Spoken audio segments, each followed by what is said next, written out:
이제 토론 시간입니다. 그래서 뭐 아주 이 지금 5편의 발표를 듣고요.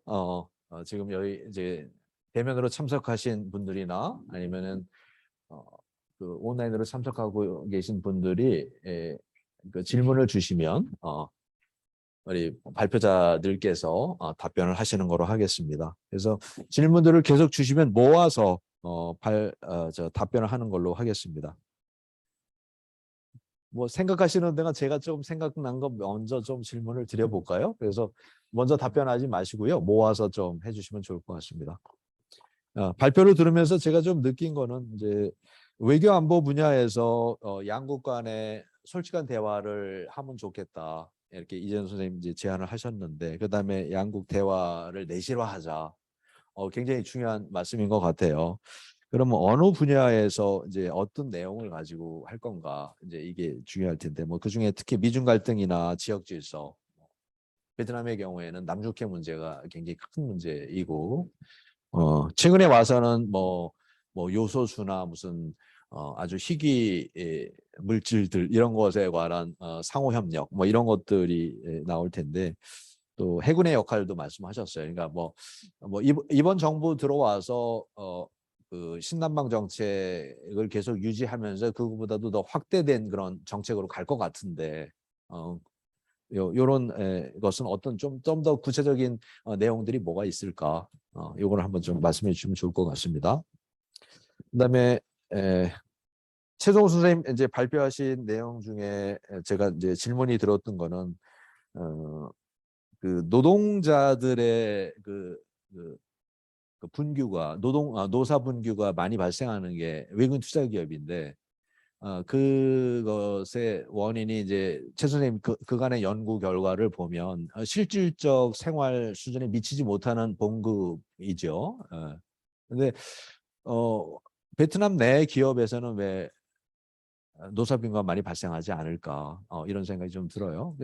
급여 수준으로 본다면 오히려 더 베트남 내 기업들이 더 적지 않겠는가 이런 생각이 드는데 또 하나 다른 면은 노동 강도로 본다면 외국인 투자기업이 훨씬 강하죠. 그러니까 부업을 못하게끔 만들죠. 그렇지만 베트남 내 기업들은 부업을 할 수 있을 거라고 짐작이 됩니다. 정확하게 제가 조사를 못 해봤지만 그래서 노동 강도의 문제인지 실질 임금의 문제인지 또는 두 개가 결합되어 있는 건지 그래서 그 노사빈과 발생하는 FDI에 집중적으로 발생하는 원인을 한번 좀 좀 더 짚어주시면 좋겠다는 생각이 듭니다.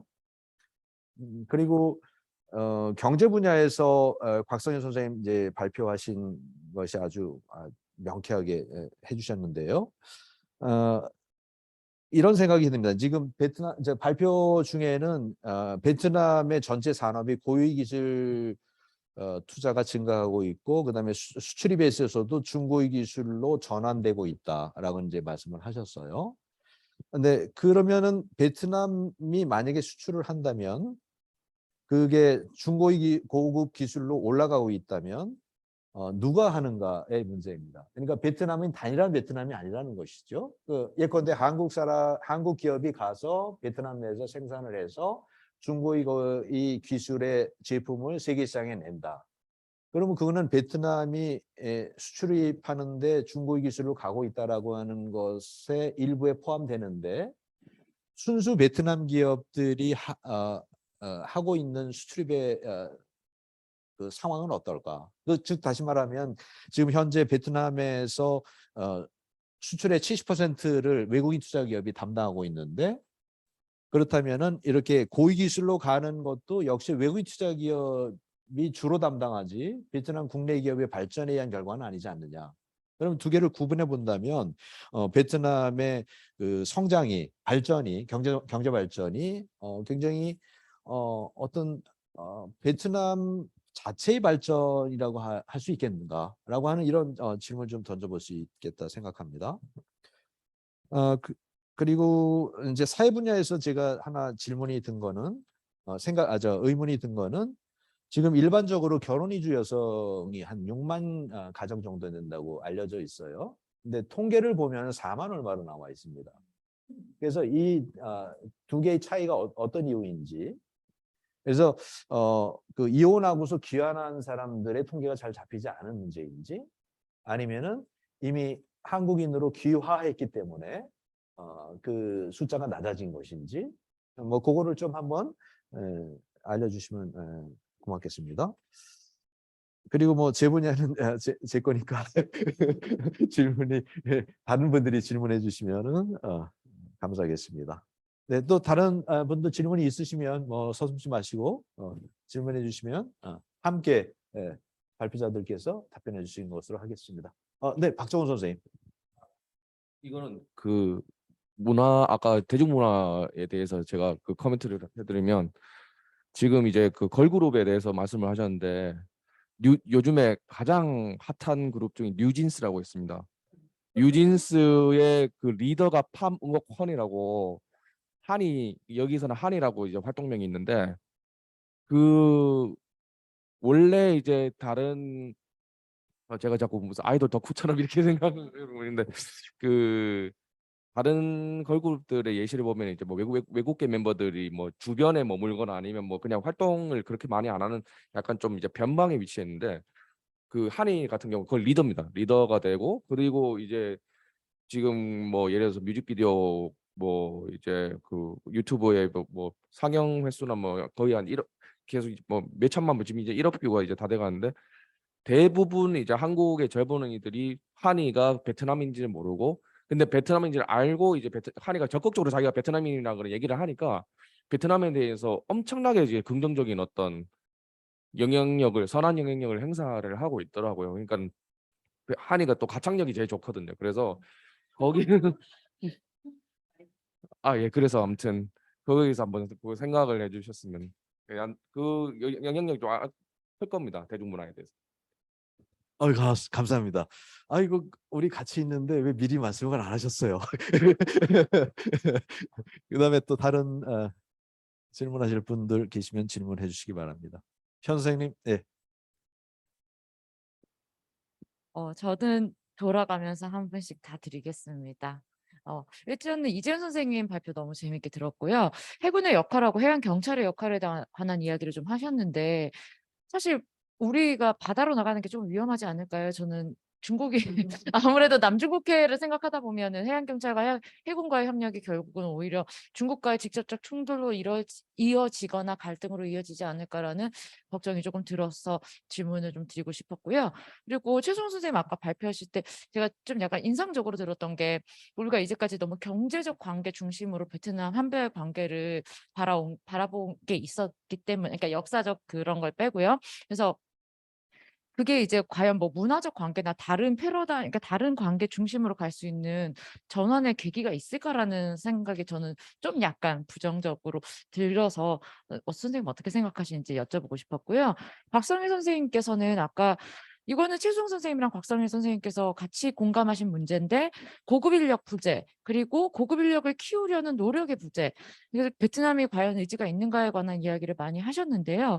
그러면은 이제 이 문제를 어떻게 해소할 수 있을까? 이게 그냥 기술 이전 이런 것만으로도 안 된다면은 저희가 더 산업 인력 그 교류를 많이 촉진을 시켜야 되는 것인가? 한국이 여기서 이거 그러니까 베트남의 문제라면 한국이 주도적으로 할 수 있는 이게 뭐가 있을까라는 질문이 좀 생겼고요.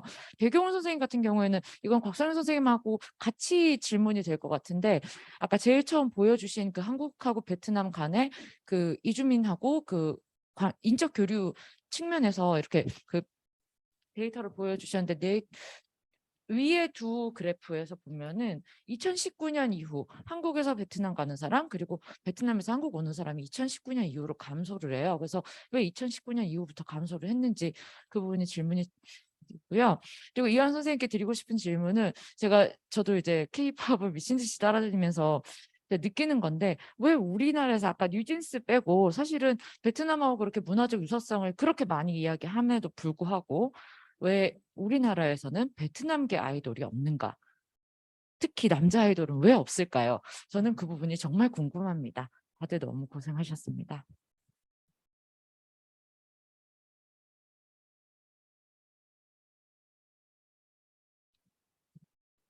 네, 감사합니다. 또 다른 분들 질문이 있으시면은 질문해 주시기 바랍니다. 온라인으로도 좀 질문이 있으시면 해주시면 좋을 것 같은데요. 어떻게 손을 드는 거를 표시해 주시면 기회를 드리겠습니다.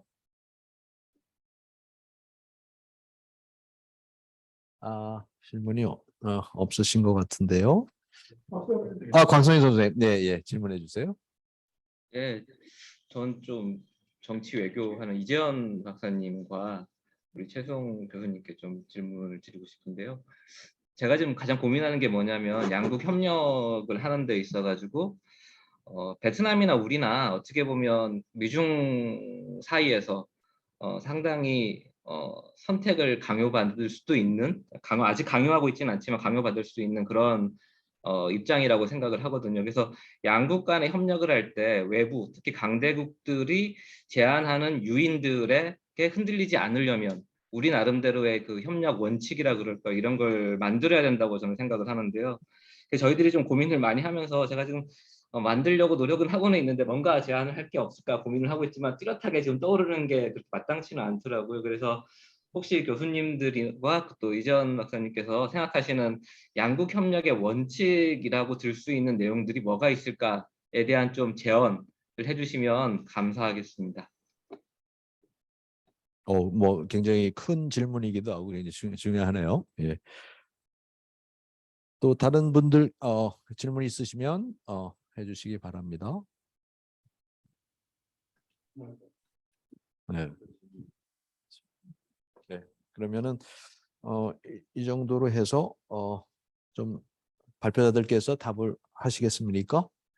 네. 그러면은 첫 발표하신 이지연 선생님부터 이제 답을 해주시겠습니다. 제가 또 받은 질문이 단 저기 4개쯤 되는 것 같은데 짧게 하나씩 이야기를 하겠습니다. 저 이한 선생님 외교안 부분이나 솔직한 대화 이야기를 하셨는데 아까 뭐 미중 갈등, 지역 질서, 남중국해, 한반도 공급망, 해군의 역할 다 중요한 주제들인데 그러니까 무슨 주제를 택하느냐보다 제가 아까 말씀드린 것처럼 양국 정부가 솔직하게 자기네들이 가지고 있는 생각을 툭 터놓고 이야기를 하는가 아니면 이 지금 진행되고 있는 전략 대화라는 게 외교적인 행사에 그치고 있는가라는 그 질문이 저는 가장 중요하다라고 생각을 하고 정부 간 대화가 어려우면은 제가 예전부터 얘기했지만 1.5 트랙 1.5나 트랙 2 차원의 대화를 좀 더 제도화해서 계속 하는 게 필요하지 않은가. 지금 보시면은 한아세안 사이에 그다음에 한국과 동남아 개발국가들 베트남을 포함해서 전략 대화라고 민간 차원에서도 가고 있는 것들이 그냥 외교 행사에 지나지 않아요. 서로 나와가지고 좋은 이야기 1년에 한 번 정도 하고 헤어지는 이런 형태로 돼서는 곤란하겠다.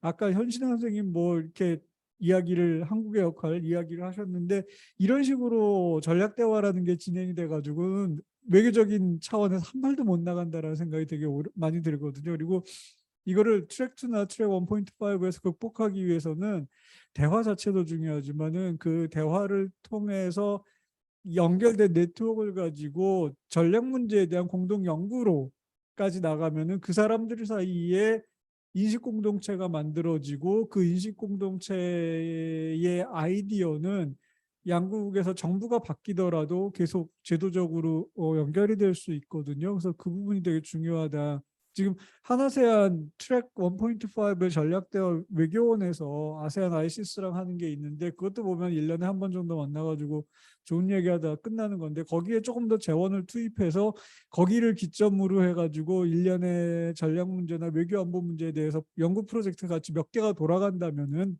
그러면은 그 사람들 사이에 만들어진 인식 공동체라는 게 한아세안 전략 협력을 끌고 갈 수 있는 엄청난 잠재력이 있다라고 생각이 되거든요. 저는 좀 그런 쪽으로 생각을 해봐야 되지 않을까 생각을 하고 지금 신정부에서 신남방 정책이라는 이름은 내렸습니다. 공식적으로. 신남방 정책이 이제 없습니다. 더 이상. 그 신남방 정책에 관한 백서가 신남방 정책 특위 마지막 그 며칠 사이에 나왔는데 그것도 하드카피로 받으신 분이 있을지 모르겠지만 지금 어디서도 PDF 파일을 찾아볼 수가 없어요. 신남방 특위 홈페이지 자체가 없어졌고 끝나자마자 바로 사라져버렸고 그 PDF 파일도 어디 가서 찾을 수 있는지 구할 데가 없어요. 없어졌다니까요. 그냥 아예. 해업 내지는 태업 내지는 어 네. 그래서 외국에서 지금 신남방 정책에 관한 뭐 퍼포먼스 이런 거에 관해서 자료를 좀 찾을 수가 있겠네, 정부 자료를 예. 물어본 사람들이 있는데 그거 저는 하드카피를 들고 있는데 백서를 예. 줄 수가 없는 거예요, 예. 이거를. 예. 예. 또 어쨌든 신남방 정책은 끝났고 네? 그렇게까지요, 제가. 그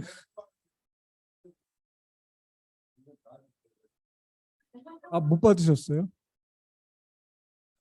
제가 PDF 파일을 내린 거 같아요.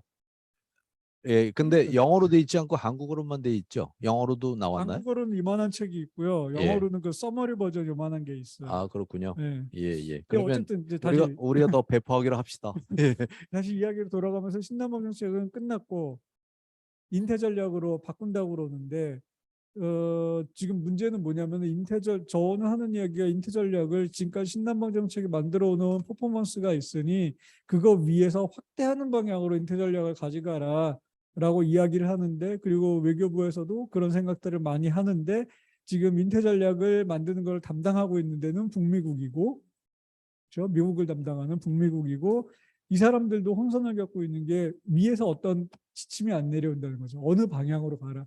그냥 미국 쪽으로 가라. 내지는 뭐 아시안 쪽으로 가라. 지침이 나오면 그거에 맞춰서 하겠는데, 그래서 몇 달째 부상만 하고 있고 아무런 진전을 못 보이고 있는 그런 문제가 지금 있습니다. 그래서 이게 조금 더 지속이 되거나 그러면 아세안에서도 이제 한국에 대한 관심을 거두지 않을까. 지난 정부에서 신남방 정책이 만들어냈던 뭐 이런저런 것들 사업한 거 있고 다 좋은데 그걸 떠나가지고 한국이 달라졌어요 라는 인상을 준 거는 그게 가장 큰 업적이라고 생각이 되거든요.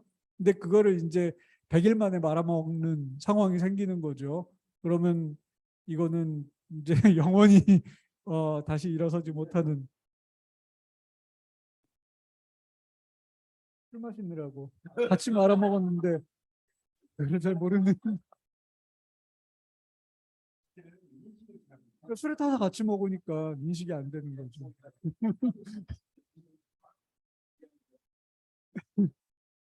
예, 그러면 좀 마무리해서 그리고 제가 말씀해 주세요. 너무 네. 오래 이야기할까 봐 그 해양 문제 현신아 선생님 해 주셨는데 중국에 위험이 있을 수 있죠. 한국이 배를 끌고 동남아로 나가면은 있을 수 있는데 저는 그렇게 생각을 해요.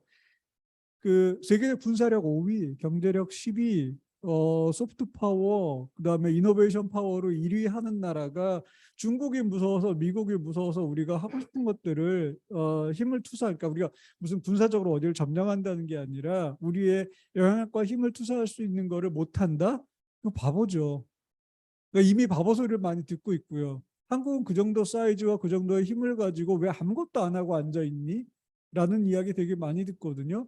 이게 조금 더 진행이 되면 한국은 진짜 동네에서 바보가 될 거예요. 저는 진짜 그런 이야기도 많이 들었고 밖에서 그래서 그게 걱정이라서. 근데 이제 그거를 한국이 하는 거를 받쳐줄 수 있는 게 우리만의 원칙이 있는가라는 거죠.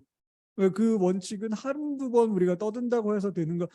2016년부터 한국은 남중국해에서 국제법 존중, 그다음에 항행과 상공비행의 자유, 그다음에 남중국해 군사화 반대. 남중국해 군사화 반대라는 이야기는 이전에 있던 입장에서 꽤 나간 거거든요. 2016년부터 그 입장을 고수하고 있는데 동남아 국가에서는 아무도 몰라요. 한국이 그런 걸 가지고 있는지. 1년에 한 번 ARF 가서 외교장관이 연설하는데 맨 끝에다가 슬쩍 덧붙이고 나오거든요. 그러니까 몇 년 한다고 그래가지고 그게 동네 사람들의 인식이 바뀌는 건 아니고 꾸준히 해야 되는데 한국이 지금 원칙을 만든다고 해도 한 10년 이상은 계속 그 원칙 하에서 소리를 질러야만 인식이 될 거예요.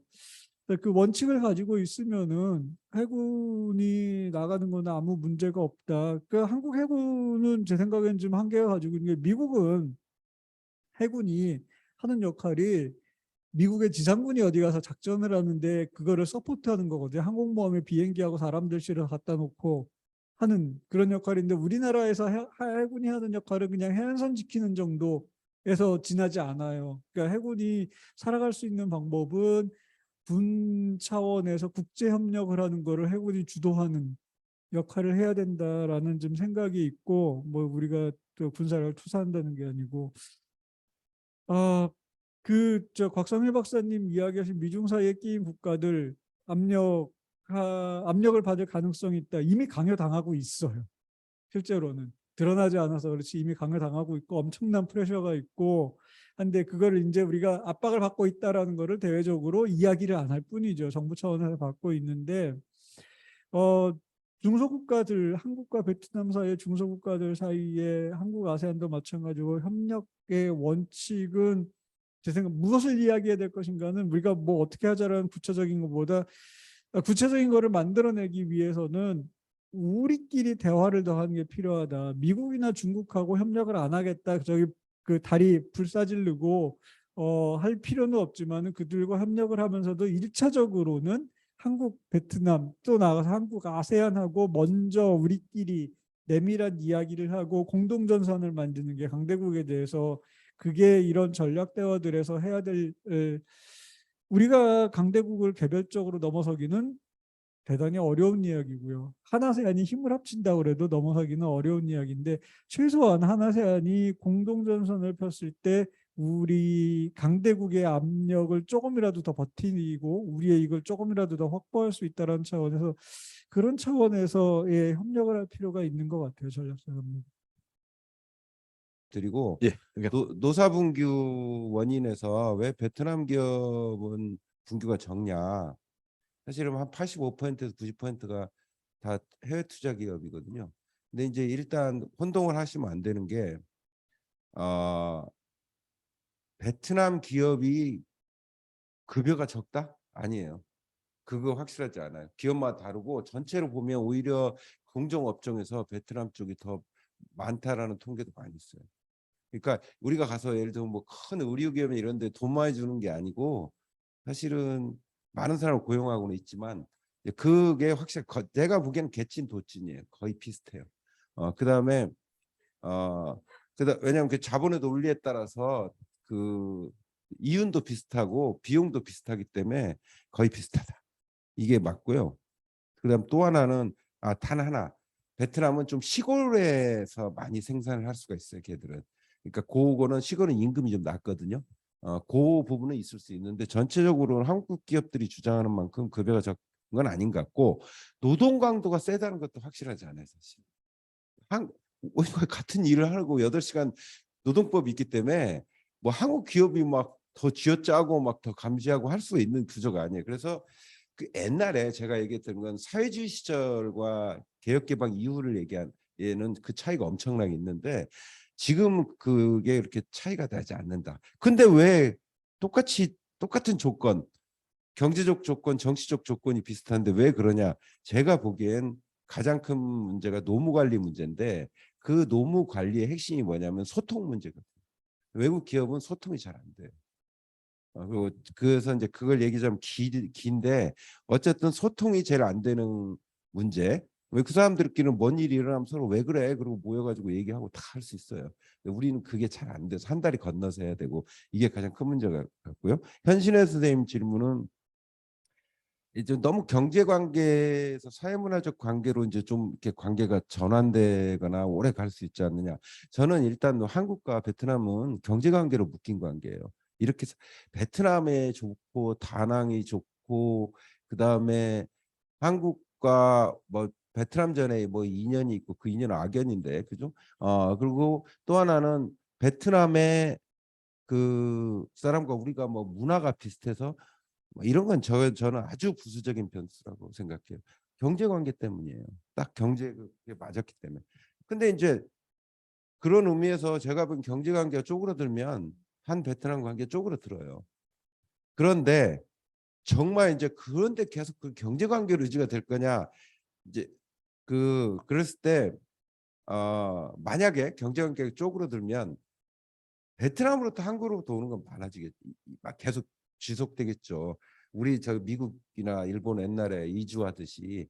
그래서 그런 이주는 있을 수 있지만 한국에서 베트남으로 가는 이주는 완전히 쪼그라들 거예요. 그러니까 일방적 이주가 될 것이다 라는 것이고 물론 정말 한 앞으로 30년 동안 다문화 가정이 엄청 늘어나고 한배 가정이 늘어나면 그건 진짜 뭔가 혈연과 에스니시티, 믹스된 에스니시티가 생긴다면 그건 전혀 다른 차원의 문제죠. 근데 그럴 가능성이 있을까요? 라는 생각이 이제 제 질문이라 저는 경제 관계를 토대로 항상 사회 문화적 관계가 만들어진다 이게 답이고 이제 곽성일 선생님 질문은 사실 저한테 제가 할 수 있는 답은 아닌데 저는 아까 그 이재현 선생님이 아시안 중심 얘기를 했잖아요. 이 의견에 100% 동의하는 이유가 그 100% 동의합니다. 그리고 베트남 관계도 아세안과의 관계를 강화하는 차원의 일원으로 특히 베트남은 활용할 필요가 있다. 저는 이렇게 생각하는데 이유가 네, 감사합니다. 아주 뭐 재미나지만 뭐 굉장히 굉장히 중요한 말씀을 하신 것 같아요. 알겠습니다. 감사합니다. 그럼 세 번째 곽상현 선생님 답변해 주시겠습니다. 마이크를 열어주세요. 예. 현장에 있었으면 상당히 재밌었을 것 같은데 너무 아쉽네요. 제가 현장에 못 가가지고 말씀하시는 게 다 안 들어와가지고요. 좀 더 자세하게 듣고 싶은데 조금 아쉬움이 좀 있습니다. 그래서 아까 먼저 질문 주신 것 중에서 질문에 답변 드리기 전에 먼저 그 백서에 관련해서 그 신남방정책 백서는 저희 회사에서 재작년이죠 용역으로 수행을 했었거든요. 그래서 혹시라도 PDF 파일이 필요하시면 나중에 말씀하시면 그 저희 회사에 가지고 있는 게 있습니다. 그래서 그거를 활용하시면 되지 않을까라고 생각이 드니까요. 나중에 연락 주십시오. 그리고 물론 제가 그 백서 연구에는 참여 일부러 안 했습니다. 그 우리 회사가 할 이유가 없는데 자꾸 하라 그래가지고 제가 안 한다고 했는데 억지로 떠맡겨져서 했었는데 아무튼 있으니까요. 그건 연락 주시고요. 그거 막 배포하다가 원장 바뀌는 거 아니에요? 맞다. 그래서 농담입니다. 비밀로 해야 됩니다. 비밀로. 유튜브로 공개됩니다. 제가 그 생각을 못했는데요. 비밀로. 제가 저한테 받았단 말씀하지 마시고 옛날에 다운로드 받았다 이렇게 말씀하시면 될 것 같아요. 그리고 최근 들어서 저희 회사에서 이제 인도 태평양 전략 관련해서도 지금 고민을 좀 하고 있는데요. 이재현 박사님 말씀이 정확하게 맞습니다. 그래서 아직까지 이게 뭐 말만 많고 대화 나오는 건 없고요. 그래서 지금 계속 고민만 하고 있습니다. 그래서 틀은 대충 우리 회사 입장에서는 정리를 해서 만들었는데요. 외교부에서는 아직 정확한 스탠스를 말하지 않아가지고 그냥 저희끼리 그냥 이야기하면서 그냥 가지고 있고요. 일단 그럼 사설이었고 질문에 대해서 말씀을 드리면 우리 이한우 교수님께서 그 베트남 경제 발전이 베트남 자체의 발전인가라고 질문하셨는데 저도 솔직히 아니다라고 말씀드리고 싶은데요. 그래도 제가 스스로 느끼는 게 뭐냐면 베트남을 계속 봐오면서 느꼈던 게 스스로 바꾸려고 노력은 하고 있다라는 거거든요. 그 제도를 정비하는 거, 그 다음에 국제사회에 참여하기 위해서 뭐 RCEP이라든지 아니면 CPTPP 이런 거 참여하면서 스스로 제도를 바꾸고 있고 물론 정권 유지를 위한 측면도 강하겠지만 그 부패에 대한 개선 노력도 지금 열심히 펼치고 있어서 그런 측면에 결국은 베트남 발전에 있어가지고 기여를 할 것이다라고 보고는 있는데요. 근데 아까 이한우 교수님 말씀하신 대로 그 베트남 전체 수출의 70% 이상이 FDI 기업에 의존하고 있고, 근데 이게 예전 뭐 10년 전만 보더라도 60%대였지만 더 늘어나고 있거든요. 시간이 갈수록 더 늘어나고 있다는 게 오히려 더 큰 문제라고 저는 생각을 하는데 그런 추세로 봤을 때 FDI 기업들이 갑자기 베트남을 철수한다면 큰 문제가 생길 것이다라고 저도 생각을 하고는 있습니다. 물론 삼성도 베트남 수출에 있어서 거의 25% 이상을 차지하고 있기 때문에 큰 기업이라고 할 수는 있지만요. 근데 저희들이 생각하기에 이런 생각은 해볼 필요는 있는 것 같아요. 최근에 들어가는 기업들이 어떻게 보면 장치 산업들이거든요. 그래서 한꺼번에 철수할 수 있는 산업들은 아니다라고 저는 생각을 합니다. 그래서 왜 자꾸 유튜브에서 그런 말을 하는지는 모르겠지만 생산 라인의 조정, 그러니까 생산 품목의 조정 이런 것들을 할 수 있을지 모르지만 모든 라인을 갑자기 없애버리고 이렇게 철수할 수 있는 환경은 아니기 때문에 그걸 다 다른 기업한테 인수를 시켜야지만 철수가 가능한 상황이거든요. 그래서 그런 건 아닌 것 같고 이미 들어간 기업들이 베트남의 활동에 있어서 기여를 충분히 하고 있다라고 생각을 하고 있습니다. 그래서 이게 베트남 자체의 발전이다라고 딱 정의 내리긴 어렵지만 서서히 변화하고 있다라고 생각을 하고 있고요. 또 그리고 베트남 중소기업들 문제가 더 큰 것 같아요. 오히려 이 문제를 해결하기 위해서는 베트남 중소기업들이 스스로 소재 부품 산업을 육성해서 우리 기업들과 관계를 맺으면서 이 거래를 이루어져야 되는데 그렇지 못하고 있다는 점이 문제거든요. 대부분 우리 기업들은 우리 기업들끼리 이렇게 거래를 이루어지고 있는데 최근 들어서 아까 제가 데이터에서 보여드렸다시피 기술 이전에 대한 요구가 강하게 나올 것이다라고 말씀드린 이유가 자국 부가 가치를 활용 안 하고 있다는 문제점을 자기들도 인식을 하고 있거든요. 그래서 우리 기업들한테 2010년대 중반부터 계속해서 기술 이전을 요구하고 있는 것으로 저는 알고 있습니다. 그래서 삼성이라든지 LG라든지 이런 대기업들은 자체적으로 기술 이전을 위한 신용이라고 해야 될까요? 그러니까 하여튼 그런 활동을 하고는 있습니다. 하고는 있는데 결국 봐서 핵심 기술에 대한 이전은 이루어지지 않는다라고 저는 생각을 하고 있거든요. 그래서 그거는 형식적으로나마 이루어지고는 있지만 그럼에도 불구하고 그런 활동을 통해서 서서히 베트남 자체의 기술이 축적은 가능할 것이다라고 판단을 하고 있고요. 또 다른 한면에서 봤을 때 우리 기업들이 활용할 수 있는 그 고급 인력들이 솔직히 많이 부족합니다. 베트남 같은 경우는. 그래서 우리 기업들이 진출할 때 현지에서 활용할 수 있는 인력을 양성할 수 있는 그 기업 소속의 대학이라든지 기업 소속의 뭐 인력 훈련원 뭐 이런 것들을 같이 갈 필요가 분명히 있는 것 같아요. 이제는 좀 그러니까 저희들이 R&D 센터를 만들어서 그 안에서 이렇게 활동을 하고 있는 것으로 알고 있는데 R&D 센터에서 활용하는 인력들 자체도 솔직히 수급이 어려운 것으로 저는 알고 있어서 그런 측면에서 기업들 스스로 이렇게 노력을 하고 할 필요가 있다라는 생각이 들고요. 그래서 제가 알기로 LG라든지 이런 데서는 이미 연안대학교 이런 것을 그 안에 만들려고 지금 노력했다가 안 됐다고 하는데 최근 들어서 다시 그런 움직임이 있는 것으로 알고 있습니다. 그래서 그런 쪽에서 좀 저희들이 집중을 하다 보면 베트남 스스로 이렇게 조금씩 바뀌어 나가는 모습 속에서 자체 산업도 발전할 수 있지 않을까. 그리고 우리 기업들도 같이 더불어 살 수 있지 않을까. 물론 지금 우리 대기업 따라 같이 진출한 우리 중소기업 문제도 같이 해결해야 될 과제인데 그 경우에 있어가지고요. 그 경우 우리 중소기업들이 좀 더 그 산업 구조 조정을 통해서 이렇게 또 뭐라고 할 거예요. 생산 라인의 조정이라든지 아니면 다른 분야로 이동해 나갈 수 있도록 베트남 정부의 뭐 유인 체계 마련 이런 것도 좀 필요할 것이다라는 생각도 같이 더불어서 이렇게 생각을 하고 있고요. 두 번째로 또 아까 산업인력 촉진, 뭐 교류 촉진하고 베트남 주도적으로 할 것이 무엇인가, 아까 이 질문이었나요? 아까 제가 두 번째 질문을 제가 조금 미싱한 것 같긴 한데 그 질문에 대해서도 아까 제가 말씀드린 대로 그런 부분에 있어서 우리 기업들 스스로 지금 노력을 할 필요가 있다라는 생각이 들고 또 다른 한 측면에서 이런 것도 있습니다. 우리 장비에 대한 활용인데요. 베트남 기업에서 그 인력들이 지금 보면은 노동집약적인 산업에 종사하던 인력들이 전자 제품을 생산하는 곳으로 이전해서 활동할 수 있느냐, 역할을 할 수 있느냐에 대한 질문을 저희들이 고민해 봐야 되는데 개인적인 판단은 안 될 것이다라고 생각하거든요. 그러니까 노동 집약적인 산업에서 생산 라인에서 이렇게 봉제업 하시던 분들 같은 경우는 거의 기계의 부속품처럼 같이 똑같은 일을 하지만 그게 생산 라인에서 라인으로 옮길 때 약간의 좀 뭐라 그럴까요? 그 쉴 수 있는 시간대가 많은 것 같아요. 그래서 약간 노동 강도 그런 면에서의 노동 강도가 전자산업에서 일하는 부분, 그 컨베이어 벨트를 따서 쭉 이동하는 데서 계속 동일한 행동을 반복적으로 하는 그런 분들하고의 노동 강도의 차이가 분명히 있어가지고 이 노동 집약적인 산업에서 일하시는 분들이 전자부품으로 와서 일을 하게 되면 거기서 아마 반감을 생기면서 나 일 못해 하면서 바로 또 나가 버리는 그런 어려움이 있다라고 얘기를 하시더라고요. 그래서 그런 부분에 있어가지고 베트남이 좀 더 이렇게 전자제품이라든지 기계산업으로 옮겨갈 때 노동력 부족에 있어가지고 더 큰 문제에 직면할 것이다라는 생각이 듭니다. 그래서 그런 부분에 있어가지고 어떤 조치를 취할 수 있을 것인가에 대한 고민. 그래서 아무래도 좀 더 학력이 높은 사람들을 저희들이 발굴해서 육성해가지고 이렇게 활용할 필요가 분명히 있다라고 생각을 하고는 있는데요.